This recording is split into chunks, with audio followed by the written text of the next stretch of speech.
What do you think, shall we? All right. Well, good afternoon, all of you. Actually, thanks for being here. Just to make sure that you're not lost, this is the topic of the talk today. So if you're not lost and you're here on purpose, this is our topic for today. So thanks for being here. I am going to go out on a limb and promise you this will be worth the time that you're spending with us this afternoon, okay? And then you can tell us after in the evaluation piece whether I was correct or not.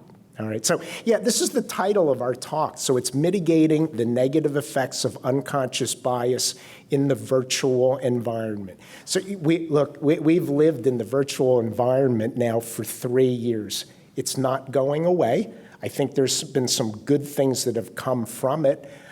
So by the fact that it's with us, and it's really something new for us as human beings to really function in this, there is one piece of this that we'd like to talk with you about, and that's the effects of unconscious bias in this unique and relatively new environment. No disclosures, all right? And this is what we're going to do today. Basically, we're just going to talk about what is unconscious bias. We're going to describe some of the unique features of the virtual environment. You all know this in some way, but we really want to focus on some of the unique features of the virtual environment as it relates to unconscious bias. And then what we're going to do is we're going to talk about the virtual environment in education, in residency interviews. We're going to talk about it in healthcare, telehealth, which became extremely big over the pandemic. And then we're going to talk about it in virtual meetings. And then we're going to talk a little bit about ways to mitigate the negative effects of unconscious bias in the virtual setting. So with that, since I'm standing here, I'm going to introduce myself first. My name is Bernie Lopez. I am professor and executive vice chair in the Department of Emergency Medicine at Thomas Jefferson University in Philadelphia. I'm also the associate provost for diversity and inclusion for Thomas Jefferson University, and I'm the senior associate dean for diversity and community engagement in the medical school. So you can imagine why this topic might be a little bit important to the work that I do. I'm also a past president of the Academy of Diversity and Inclusion in Emergency Medicine. And then I'm going to let my co-present, I'm going to present, so Dr. Shruti Chandra, she is associate professor of emergency medicine at Jefferson. She is our phase 3 director for the medical student curriculum at Jefferson. Could not be with us here today in person. Her slides, her knowledge will be here with us today largely through Dr. Hall. So with that, Dr. Hall, if you would introduce yourself. Good afternoon, everyone. Can you hear me? Am I projecting okay? My name is Ron Hall. I'm an associate professor of emergency medicine at Thomas Jefferson University Hospitals. I'm also the assistant dean for diversity and student diversity programs, and I've been doing that role for approximately 1 year now. In terms of my educational interests, one of them really is how do we eliminate unconscious bias when teaching our medical students, and especially when it pertains to teaching unconscious bias to our standardized patients. So I do a lot of stuff in the simulation world, and one of the things we know is that people who are standardized patients do harbor unconscious bias towards learners, and trying to get them to recognize that, and so that we can get a more equitable grading system for students who end up going through standardized encounters. So my name is Cassandra Bradby, and as of yesterday, I am the president of ADIM. I am also the residency program director at ECU Health Medical Center in Greenville, North Carolina, where I also serve as the vice chair for diversity and inclusion for the department since 2015. So I've been learning a lot about diversity and equity and inclusion over the past oh gosh, that's a lot of years now, like 9 years. And I feel like every year I learned something new. And then with the pandemic, it threw a curveball in it because you're learning some new stuff, but then I had to actually like execute some new things and try to combat some new biases that I don't think we'd actually kind of endeavored to understand previously. And so we're going to cover some of those things in this talk. Great, thanks. And yeah, this is something new. So what we're going to try to present to you here today is what little literature exists on this topic in all of these different areas. So if you search unconscious bias and virtual meetings, virtual education, you aren't going to find a whole lot of literature, but we are going to present what literature is out there to try to put some science to this. With that, just want to talk first a little bit about unconscious bias and what it is. So by virtue of the fact that the term unconscious is there, it's a bias that lives within us, that works in the background. We're really not aware of our unconscious biases yet. They are at work in really everything that we do while we are awake, in our interactions with other human beings, in all of the decisions that we make. And think about the thousands of decisions that you make. If you're on shift in the emergency department, all the decisions that you make are going to be affected by the unconscious biases. This is a simple, neutral definition of bias. It's a tendency or an inclination that results in judgment without question. So our biases allow us to act and react without really thinking about things. Fortunately, most of our biases serve us well, but you can imagine that biases can have its negative effects. We sometimes think of bias as being something negative. Well, in reality, you can have positive bias. So you can be biased against something, you can be biased towards something. This is the function of bias. It's good that we have bias as human beings. We're at a scientific meeting now. You know, if you go to any of the research presentations, one of the things that always comes up is bias. You know, what are the biases in the study? How do we get rid of the biases? That's from a scientific point of view. In reality, in a human function point of view, it's good that we have bias. So I'm hoping that each one of us have a bias, a negative bias against a figure that looks like that. You're walking down a dark, lonely street by yourself. You come upon a shadowy figure that looks like that. You pull your unconscious bias into play. You turn, you run, you scream, you do something, and you do that without any thought whatsoever. It happens instantaneously. So really the function, our primary function of bias is it protects us from harm. Now, hopefully we don't live in those situations on a regular basis, but first and foremost, it is built into us to protect us from harm, to allow us to survive. Now, all of us in the room here have an interest in emergency medicine. So we have similarities as human beings, but when it comes to bias, so think of your biases as the lens through which you view the world. And our lens through which we view the world is shaped by our life encounters. So while we have similarities, each one of us in the room here has very different life experiences. So there's real-world encounters. There's our vicarious experiences, which play a big role in the biases because built into some of those vicarious experiences are stereotypes, and those stereotypes shape how we view the world. So think about it, books, movies, media. You think about movies and how many millions of people it can affect in this way, how it can shape points of view. Think about what's in a movie and how that can affect many, many people.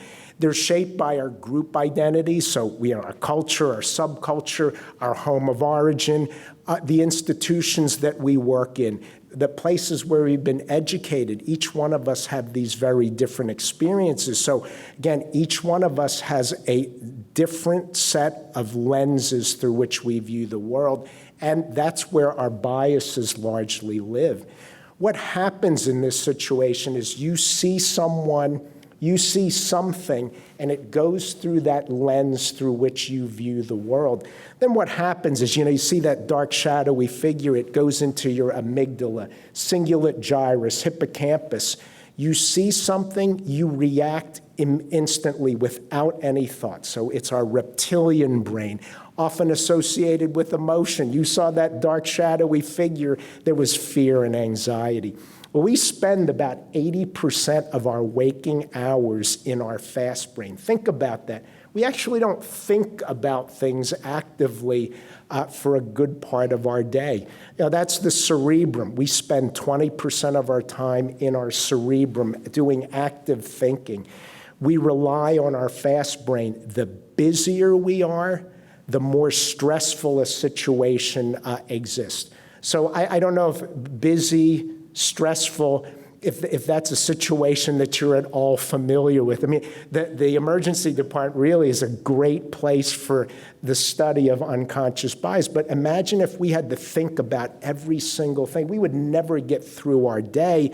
Imagine, though, that sometimes an unconscious bias can have a negative effect. So we have our biases. Don't try to pretend that you don't. We all have our biases. It's okay that we have our biases. We have our biases. It's not a question of do we have them, but what are our biases in all of these different areas? And it's okay. It's okay. But you have to recognize that. You have to be aware of it.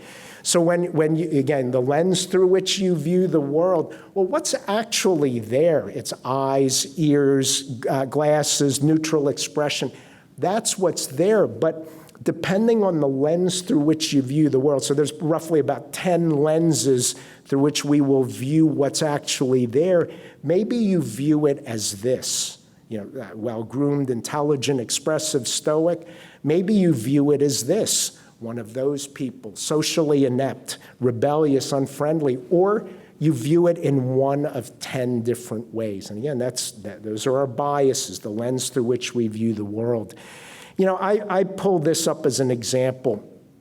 At Jefferson, we have a module. It's a required module, just the same required modules like fire safety and that sort of thing. We have required modules in our organization on unconscious bias and on microaggressions. And this is, one of our 5-step ways on how we can mitigate unconscious bias. But really, in summary of this, the strategies, it's to watch your first thoughts. It's to be aware that they exist. Usually, you pull these into play when there's a negative interaction that you have, a strong negative interaction, or you come to a decision in a complex situation, you come to it too quickly, you might just say, hold on, let's stop this unconscious process. Let's make it conscious. Let's give us a little bit of time. Could be seconds, could be minutes, but let's give us a little bit of time to see, is this really the way we want to go? Is there a bias at play? Does this seem logical? It's putting practices into place to prevent an unconscious bias action from moving through in a negative way. And then ultimately, it's about making a human connection. We use bias all the time. We use stereotypes all the time. That's okay. We can't help it.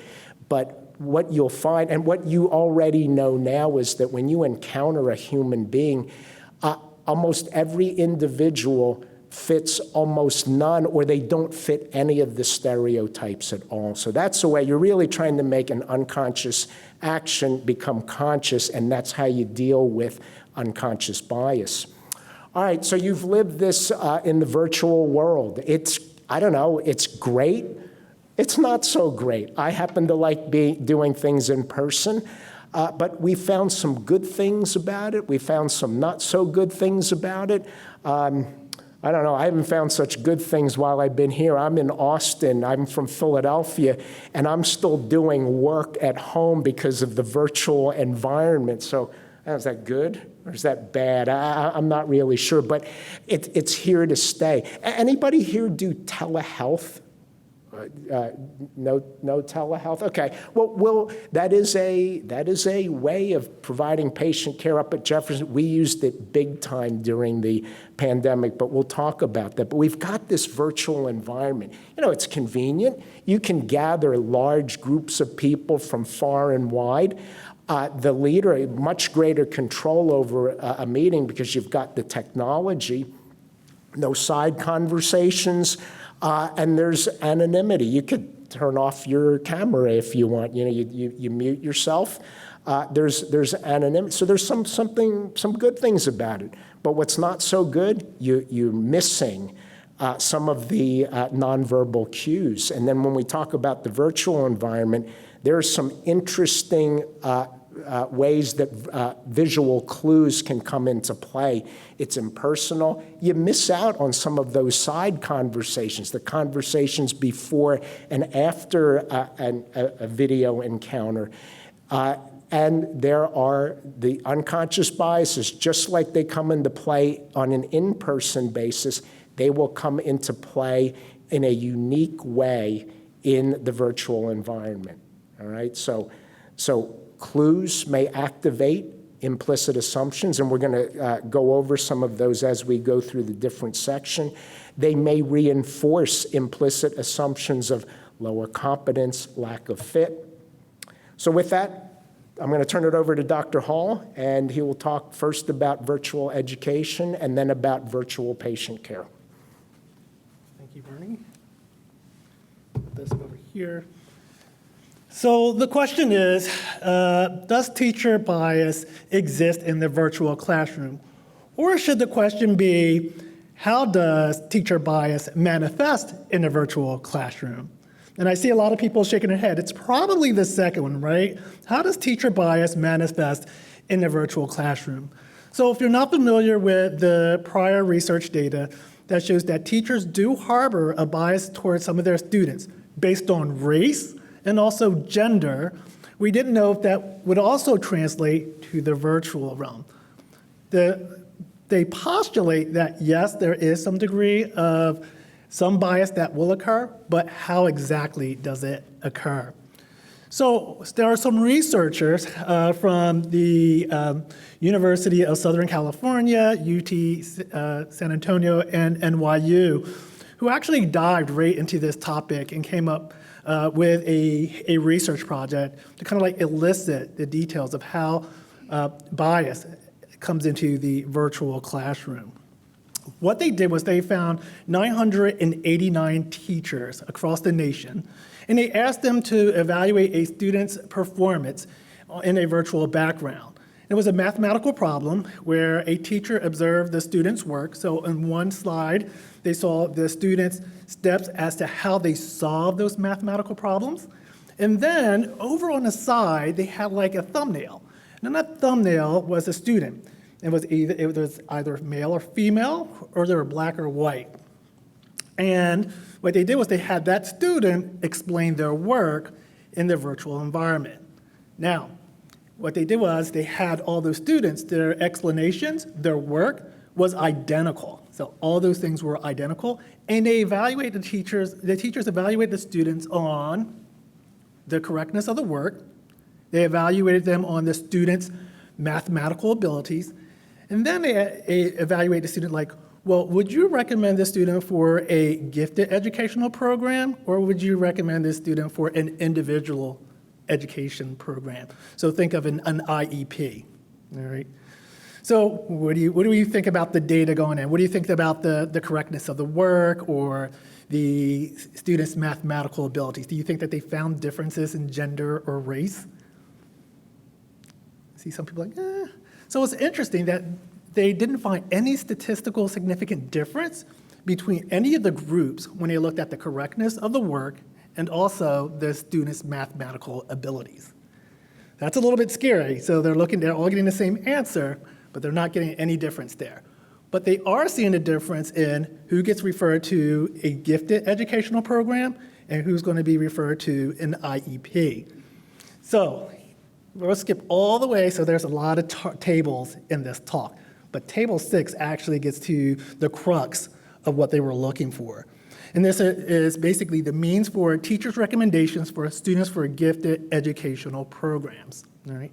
And what they found in their research was that in terms of race, they didn't notice any difference between races getting referred to gifted educational programs, but they did notice that if you were a female student, or if you're the girls, they were typically not sent to a gifted educational program, and that most of the boys were referred to educational programs. And they even broke it down to, let's look at how many of them provided incorrect answers, partially correct answers, and fully correct answers. And again, that trend is that if you were a male, you are more likely to be sent to a gifted educational program. All right, then there's Table 7. So Table 7 talks about IEPs, who gets sent into IEPs. And the data here shows that if you are a Black student, teachers are more than likely to recommend for you to be in an IEP if you're a Black student. And then in terms of gender, it was if you were female that you were more likely to be recommended to be put into an IEP. So you could also see the intersectionality that creates if you were a Black female. You're probably really going to be put into that category of needing IEP. So what the paper really told us is that teachers make these unconscious and conscious associations that reflect common racial stereotypes and gender-based attitudes and stereotypes, and they apply them to the virtual classroom. So even in real life it happens, and even in the virtual classroom that it's happening. And you can imagine if you got the answer correct, but you were still being referred to an IEP based on your race and your gender, how that can start to create these disparities in education. These grading biases, they know that they may have long-lasting effects, and that these tracking decisions that teachers make affect Black students, Latino students, and female students disproportionately. So that's the virtual education.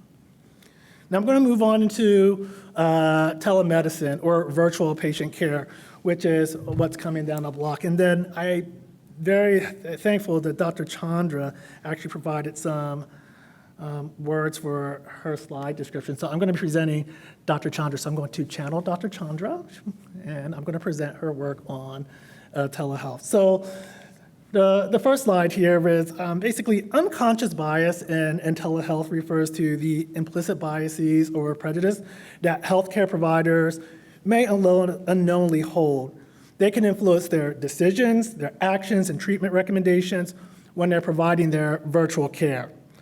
Virtual care or telehealth encompass remote healthcare services delivered through technology. The modality of healthcare delivery has become increasingly popular, especially since the COVID-19 pandemic.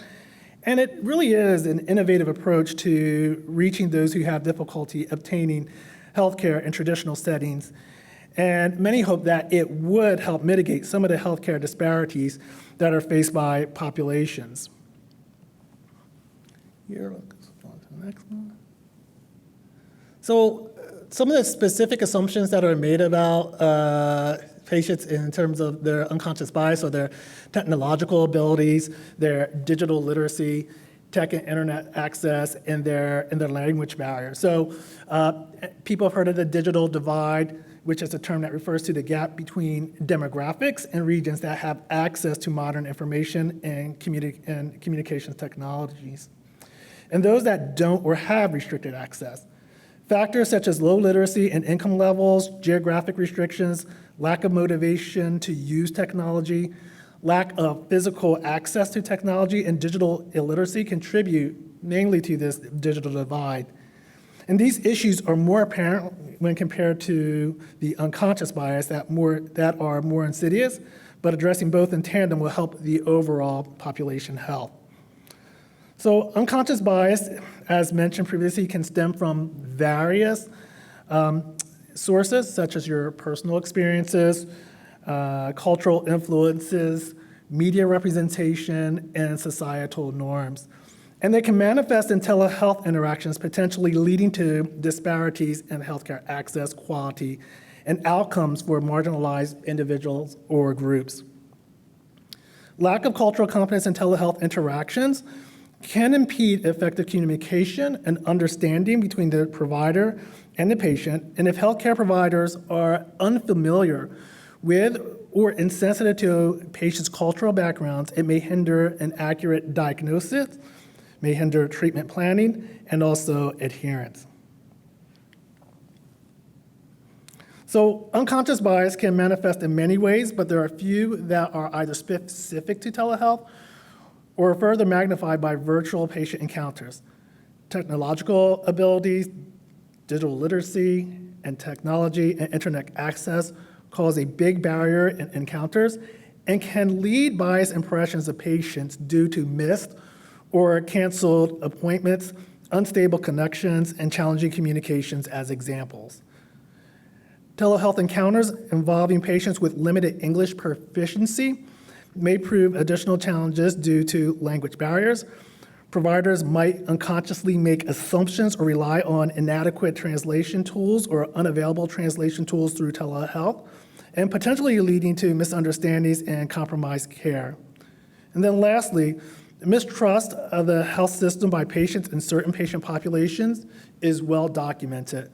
Telehealth can exaggerate this mistrust, possibly through the lack of pre-established relationships with physicians, as well as mistrust of digital platforms.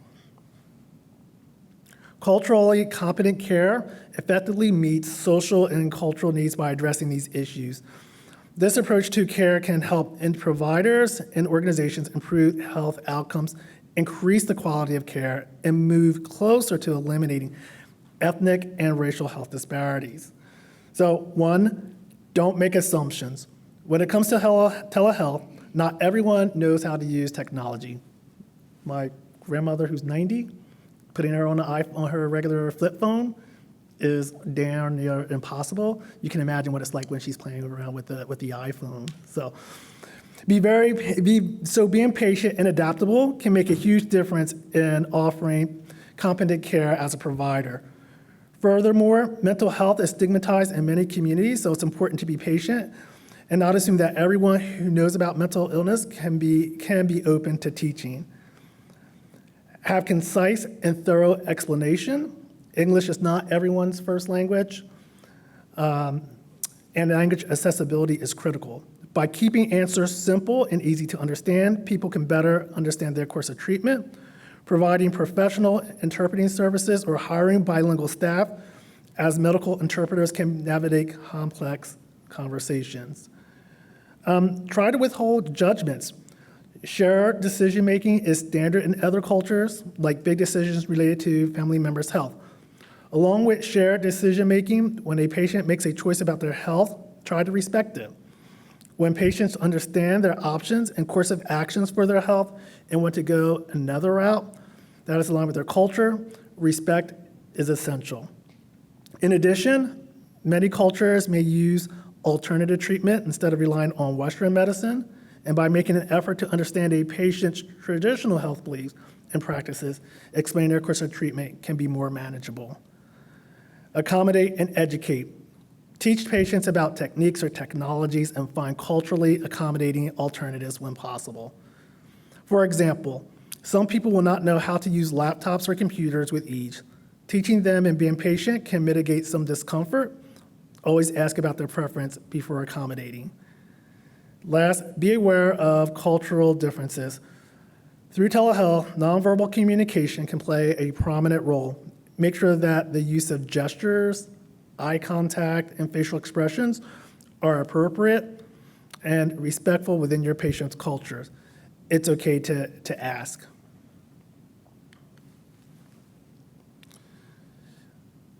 Lastly, a paper by Chow et al. Published a multicultural companies of healthcare professionals and looked specifically at disability, inclusive care, and telehealth. And these slides are busy and the recommendations are rather lengthy, but they have similar theme, like examining one's bias, showing respect, practice open and cultural sensitive communication. Telehealth specific recommendations include providing assistive technology and accommodations for unique needs. And then the last slide is practical considerations. for disability and inclusive telehealth. So slide, again, another very busy slide, but you can kind of like get the gaps of what we're looking for here. All right. So I think as a residency program director, this was the biggest change for me, other than having to do conference virtually, that was not fun either. But was changing everything to virtual for a residency interview season. And so from the standpoint of being a program director, I can tell you it's strange to try to interview someone for a job that's never been to where you are. They have no idea of what your community is like. They don't know what the setting is like. They're about to move, God only knows how many miles, to a place they've never been, to people they've never seen. And if you didn't notice at this meeting, I bet many of you met people in person that you have been talking to on the internet for the past year or more, and you're like, man, you are shorter than I thought, or man, you are way taller than I thought, or anything in between. And so I thought it was strange that I'm trying to hire someone that I'm actually not going to meet in person. And that was the first hurdle to get over. But we actually put out recommendations that everybody needed to do interviews virtually, really for these reasons: safety, social distancing, and honestly cost. At the time, let's be real, we're in a recession, ain't nobody got any money, school costs the most at this point in time. Talk to my school loans about that. And we want to make sure that everybody's safe. And to be honest, how bad does it look as a medical community to be like, hey, med students, it's interview season, please get on a plane and fly all over the country and spread your Rona? That looks terrible. So of course we said that they had to do virtual interviews, and that meant all of us had to learn how to do it as well. And so when I went through the literature trying to look at specifically bias in virtual interviewing for GME, I actually thought that there would be a lot of papers because, let's be honest, this seems like low-hanging fruit for us. We interview God only knows how many people every year, should be things we should be able to study pretty easily. To be honest, there really wasn't any. I anticipate they might be coming out soon. But this was really the only paper that I saw that specifically talked about residency interviewing.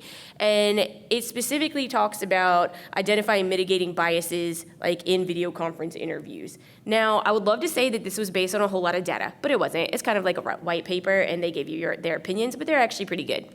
So the first thing they actually said was they believe that virtual residency interviews might actually help promote to diversity, equity, inclusion. And the reason they think that is because it decreases cost. And so one of the things that you may remember from interviewing for residency, because I'm not positive, but I think most of us interviewed in person, it was expensive, right? You had to actually go places to get there. Plane tickets are, depending on where you're going, $500 a pop. If you were only interviewing at the one place in that state, you spent the money on the one place. You had to pay for hotel rooms and gas and everything in between.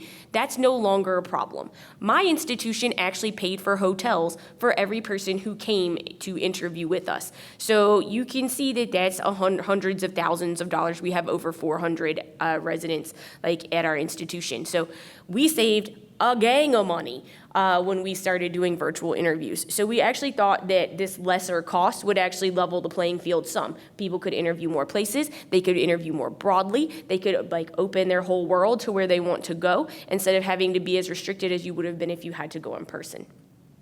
The other thing is that they said that you'd have more ability for interaction with diverse faculty and residents. And so you guys actually see this. If you're on Twitter or Instagram or any of those social media kind of things, you'll notice that programs are already starting to put out flyers for virtual social media days, and come meet us on Zoom. We have a diversity day. I have a lot of feelings about that, and we're not going to go there today. But I do think that it did allow you to interact with more people at the institution than you would have on just your regular interview day. So they think that it would be helpful.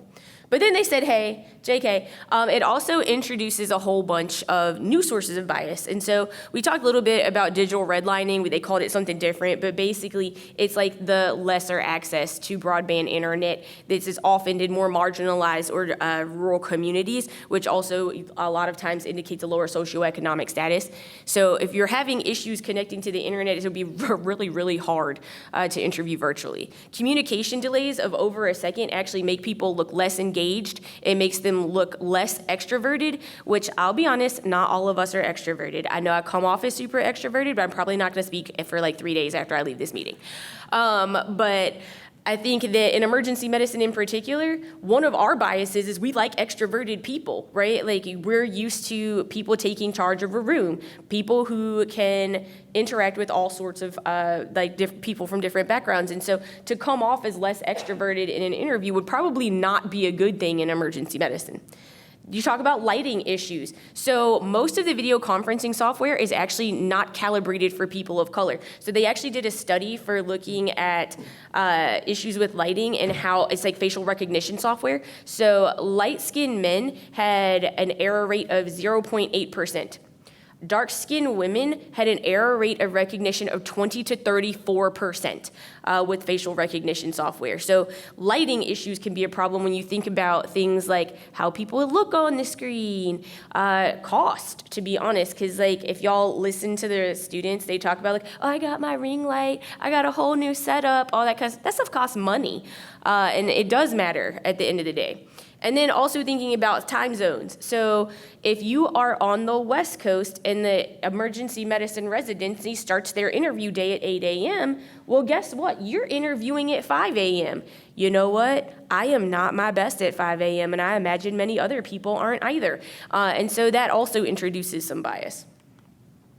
Now, some of the things that they also talked about is that it amplifies biases that are already there. So this can increase the cognitive load for the people who are doing the interviewing. So now we're actually fighting to try to figure out people's like nonverbal cues because you're not standing in front of me anymore. So like, are you staring at your paper? Are you staring at something else? Are you you're looking off into the corner? Like what is up, right? Because it's really hard to make eye contact on the computer. So now your brain is trying to do all these other things. The other thing is, how many times do y'all multitask during a meeting? Because you're trying to do your email. It's like someone has texted you and the little messages screen on there. And so if you don't have all the things shut, it's really hard for you to just shut down and just do the interview, right? So increased cognitive load has been an issue.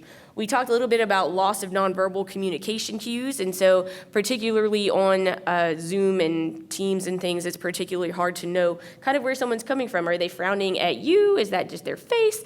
That kind of thing. And then exposure to new environmental cues. So this one I actually think is a really big deal. So I haven't decided what is better. So they're talking some here about having everybody use a virtual background. Well, you know what? That sounds well and good, but if your broadband internet is actually not particularly strong or you have an old laptop, you can't use a virtual background. I tried it on my old laptop. It actually won't load. And so I think that is another problem that gets introduced here is like what kind of tech do people have at home? But then on top of that, people are now curating their background for interviews. What book do I have back there? I have my guitar back there. Let's talk about this thing. This year, that's going to be more important. I don't know if y'all know, but Eris took out the hobby section this year. So now people are really going to be jazzing up those backgrounds so that folks have things to talk about. But that could also introduce some new bias, because what if I hear your kid crying in the background? That doesn't bother me, but someone else might think that you might not be dedicated to the job because you have other responsibilities. So I think that that's another thing that you have to think about here in terms of virtual interviewing and what kinds of things you're now exposed to that you wouldn't have been before. Even during conference, I now see the inside of my residents' homes that I would have never seen otherwise, which has given me way more view into their lives than I would have ever wanted. But it's been interesting to learn more and more things about them, and that also happens during the virtual interview process. So to mitigate those biases, this paper is actually really good about having a whole chart of this. The structural things, they talk about making sure that we're all following the same instructions from the AAMC. So we're either all going to do virtual interviews or we're all going to be in person, or at least if you're going to have an option where you can pick, you pick the thing you're going to do and only do that thing. They're saying do not do a hybrid thing where you're virtual 1 week and in person 1 week, because that's going to introduce a whole new problem there. Because is the people who came in person, are they more dedicated than the people who interviewed virtually? See where the problem comes there? So they're talking about structurally making sure that you do your day in such a way that everybody has the same kind of structure. Having some standardized interview questions has helped. They talk about talking to your medical schools or the people who send you medical students about having places for your students to interview so that they don't have to worry about internet issues at home. So can they use a classroom? Can they use someone's office? Can there be a standard thing where they could rent this for a couple hours or whatnot so that they're not having to figure out that technology thing? Can they rent the ring lights? Can they borrow computers? That kind of thing, so that you can level the playing field on technology. So technology-wise, in addition to that, they talked about having virtual backgrounds. They talked about standardizing backgrounds. Everybody do your thing against a white wall. Stuff like that if you can't use a virtual background. I don't know if I 100% love that, but I can understand where they're coming from on it. Most of the things there was a lot about trying to make sure that the medical schools are weighing in to try to give everybody an even playing field there. And then reducing the cognitive load of interviewers. So telling your interviewers up front what you expect from them in the virtual environment. So interview from your office, interview from your house, whichever you want to do. Make sure there's not a whole lot of noise in the background. Make sure you only have the interview window up. Like, don't be checking your email and multitasking during the interview day. These are the things that you can and cannot say, which I would hope that we do at baseline, but just in case, throwing that one out there. But the goal there would be to reduce the cognitive load of the interviewers so that they're not having to fight so hard to stay focused on the interview day. Yep. So what I'm going to talk about in virtual meetings, a lot of what Dr. Bradby talked about really does apply here. You think about the virtual interview. Well, that's very similar to a meeting. All right, so I'm going to just kind of point out some of the highlights because a lot of what we've talked about already applies to this. So you need to recognize that unconscious bias does occur in virtual meetings, just like it, and it's just because it occurs in regular life. As the facilitator, you can play a very big role in minimizing the role of unconscious bias. And just recognize that unconscious bias is related to microaggressions. Microaggressions happen in real life, in-person meetings. They also happen in virtual meetings. Some of the other points to make. So in the virtual environment, there's some really interesting triggers. So triggers something that somebody sees and it brings up an unconscious bias. Think about the trigger of somebody not putting on their video. Again, what does that mean? Are you not engaged? Are you really not there? Maybe they're very engaged, they're very much there, but imagine your immediate unconscious bias reaction is they're not invested in this, and they very well may be, but that's one trigger. How about all the neat backgrounds that you can put? So you can blur your background, keep your background. We use at our institution, a lot of people use a standardized background, but imagine you have one of these backgrounds there. Think of the trigger that can serve. And while it may have nothing to do with the person's competence and abilities, unconscious bias will play a role.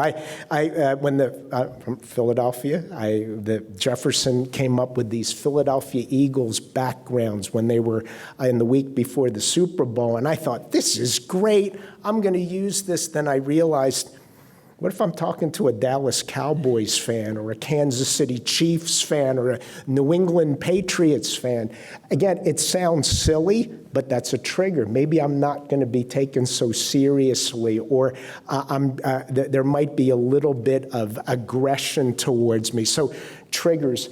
Again, when you do a search, you do a PubMed search, you do a Google search, looking for papers in virtual environment meetings and unconscious bias. I found one. Again, it's not research. It's, again, sort of a white paper. They took a lot of the concepts that we see in real life and logically and as best as they could made observations and recommendations. So this one's titled Video Conferencing Etiquette, Promoting Gender Equity During Virtual Meetings. So the focus on this was gender disparities. All right, so for the people in the room here, and I'm just going to, I'm going to say call out the women. For all the women in the room here, you all know how unconsciously maybe us men don't take you as seriously. Again, it's an unconscious bias, but I'm guessing that you have experienced that. Well, it's thought that the virtual environment may make that worse. Think of some of the factors. Again, in the whole idea of standardizing, backgrounds, that sort of thing, standardizing practice. So when there's somebody has their background, it's their house, and you see kids, laundry, dishes. Imagine how that, that reinforces certain stereotypes. Again, maybe this person's not so dedicated to their work. Again, interruptions. We've all seen the interruptions. What do you think when somebody's pet keeps crossing in front of the screen? Maybe they're not taking their work so seriously. If you have difficulty with technology, we all have difficulty with technology. But when it is a woman who has difficulty with technology, there tends to be a more negative view of the women. Dress, how about dress? In person, women are generally held to a higher standard. Well, the same thing will hold in a virtual environment. Facial expressions. So think about a regular meeting. We often don't see everybody's face in a regular meeting. It just depends on where you sit. When you have 25 people on a screen, you can see everybody's face there, and that's something that we were not used to seeing. So somebody makes an inadvertent facial expression. They see that may influence how that person is viewed, and it has a tendency to have a more negative effect on women rather than men. So there's another concept called volubility. And basically what this is, so in the virtual environment, it's words that tend to play much more of a role because they're not those nonverbal cues. So if you are a woman and you speak more, there's a tendency for you to be viewed as being less competent. So if you have high, what's called volubility, there's a tendency to be judged as less competent. Again, you need to be aware of this if you're in a meeting. Gender, well, we know that it influences in-person interactions. Well, it does the same thing in the virtual environment. Again, that whole idea of the volubility, competency, somebody making a facial gesture that you might not have seen in the past. Now you can see it because everybody's on the screen. It's found. This happens in real life meetings. There are studies that show that women tend to get interrupted more than men in a meeting. The same thing happens in the virtual environment. All right, so with that, it's how do you mitigate that? Using inclusive language, recognizing differences in people, recognizing bias that may be at play, the symbolism, those backgrounds or things in the background. You have to be really careful. I think we have to do some work on getting people to somewhat standardize backgrounds or get rid of some of the triggers that may arise. Lastly, it's being cognizant of time, people's roles. In the beginning of the pandemic, we started scheduling meetings to start at 7. I had meetings that went till 8 or 9 o'clock at night. Now I did it until we kind of all said we don't want to do this anymore. But imagine you have other roles and duties in your life. You start having meetings at 5, 6, 7 o'clock at night. If you are a child caretaker and you've got to take care of kids at that time, well, you might be viewed as being not so dedicated to your work, when in reality, it's like, look, I'm a little bit more than dedicated if I even bothered to show up in hour 13 or 14. So with that, look, I think we're at time, but really what we wanted to do was just give you the opportunity. Questions? Your experiences. So.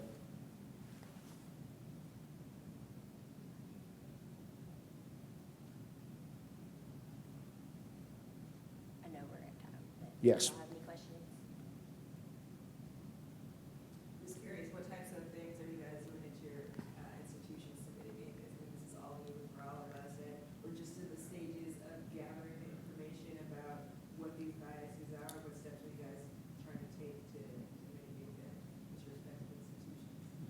So we actually let people, if they are going to have tech issues, like I've anticipated this. It's like we have someone assigned that they are supposed to call. If you have any issue, let us know so that we can figure out an alternative plan for you. If that means interviewing a different day, if that means we do a phone interview, whatever we need to do, that's what we're going to do. We had somebody's power go out. Someone else had the Rona.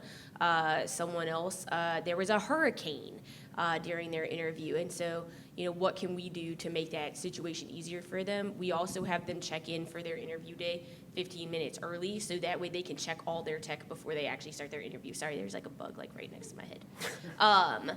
The other thing is I've been trying to be good about managing everybody's time during the interview day. I'm not always perfect at that. You can tell why.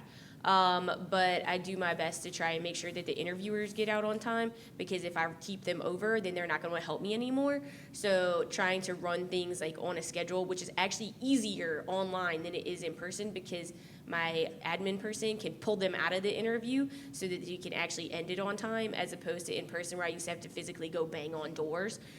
So I think that's actually been helpful. But having someone specifically dedicated to the tech and the alternative plan, I think has actually been really helpful for the people who have internet issues.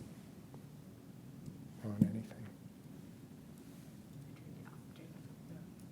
So in terms of education, what we've done is we've had like training in our clinical simulation division, where we meet with faculty and we talk to them about evaluating our students. So one of the hard things about the virtual realm is the cues. We can't read when the student is probably doing something wrong, or if they're explaining it and it's incorrect, and then we automatically fall back on the stereotypes. And so we teach our faculty that you really need to take the time to explore the students' thought process and why they're thinking that way, as opposed to quickly like ending your session with the student. So it really is a lot of, at least for virtual education, in the paper that I reviewed, it's a lot of education to the faculty to really press the student on what their thought process are. Don't go and fall back on your unconscious and even your conscious bias, which is typically what occurs.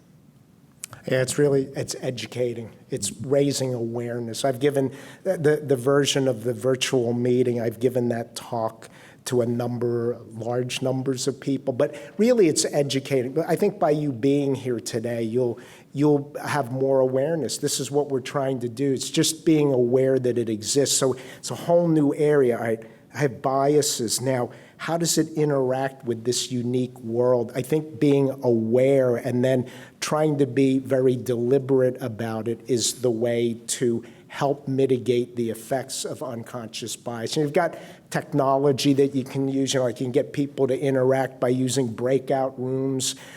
It's really trying to standardize things, but I think the biggest thing is education on the topic, and really education awareness, so that you at least have the chance to think about how this may have a negative effect or what effect it may have.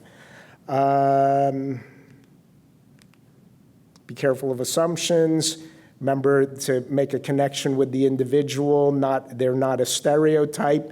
It's calling out microaggressions. That's a separate talk. So with that, thanks for being here today. You could have been doing a lot of other things, and we really appreciate that you're here. And hopefully, what the little science that's out there, this is it. You go do a search. This is it. Hopefully, that little bit of science, but more importantly, the awareness of will help you as you go about trying to navigate your virtual environment. Great, thanks.